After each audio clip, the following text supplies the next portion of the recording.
નમસ્કાર ખેડૂત મિત્રો, સ્વાગત છે તમારું ખેડૂત ચેનલની અંદર। આજે તારીખ 16 એપ્રિલ 2025 ને વાર બુધવાર। આજના ઊંઝા માર્કેટ યાર્ડના તાજા બજાર ભાવ। તો ખેડૂત મિત્રો, આજે ઊંઝામાં જીરુના ઐતિહાસિક ભાવ 6421 રૂપિયા નોંધાઈ રહ્યા છે।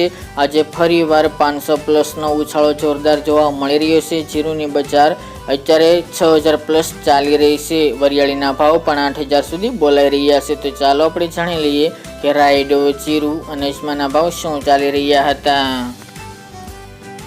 ખેડૂત મિત્રો, આજના ઊંઝા માર્કેટ યાર્ડના ભાવ જોઈએ તો જીરુ 3600 થી 6421 રૂપિયા, રાયડો 1110 થી 1223 રૂપિયા, સુવા 1400 થી 2195 રૂપિયા, મેથી 955 થી 1150 રૂપિયા, ઈસબગુલ 2050 થી 3004 રૂપિયા, ધાણા 1305 થી 1600 રૂપિયા, અજમો 1400 થી 3311 રૂપિયા અને વરિયાળી 1250 થી 8000 રૂપિયા। તો ખેડૂત મિત્રો, આ તાજના ઊંઝા માર્કેટ યાર્ડના તાજા બજાર ભાવ।